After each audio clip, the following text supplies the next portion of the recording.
বললো এডিটরের মুখে তো নোবেল ছুড়ে মারা উচিত। তো ভিডিওটা দেখলে তোমরা হাসতে হাসতে প্যান্ট ইস্যু করে দিবা। আর যদি ভিডিওটা ভালো লাগে তাহলে ভিডিওতে লাইক করে দিও। চলো ভিডিওটা দেখা যাক।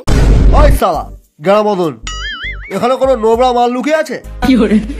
ওই শালা, আমি এখানে টপ করতে আসিনি। ওই শালা এডেন ঢুকে দেবো পেছনে একদম। ওই যে ঘরটা গ্লোয়াল দিয়ে প্যাক করে ঘাপটে মেরে বসে আছে। এই যে দাদা, এই মালটাই কাস্টমার বোম মেরেছিল শালা। এর আগে কটা কাস্টমার এরকম সর্বনাশ করেছিস? হ্যাঁ, আমি আর কোনদিন কাস্টম মারবো না বাবা। ও কাকু, আমি আর কাস্টম খেলবো না। তোকে কাস্টম খেলাতে আমি এখানে আসিনি, তোর গালে এডেন ঢোকাতে এসেছি। আমি কাস্টম খেলবো না, আমি আর গিল্ডেই থাকবো না। আরে গিল্ডে তো তোকে এমনিতেই রাখবো না। এই গ্লোয়ালটা ভাঙতো, গুছিয়ে খেল।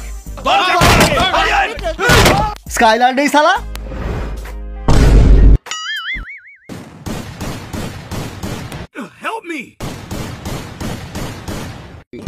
বাবা কি দিয়ে মারলি রে? ছিল আলোক হয়ে গেল অ্যাডাম। কাকু আমি ছোটবেলা থেকে নোবরা কাকু, আমার নাম নোবরা ঘোষ। আয় আয় মার মার, আয় আয় মার মার, আয় আয় মার মার। সালা আমি নোবরা তো মার।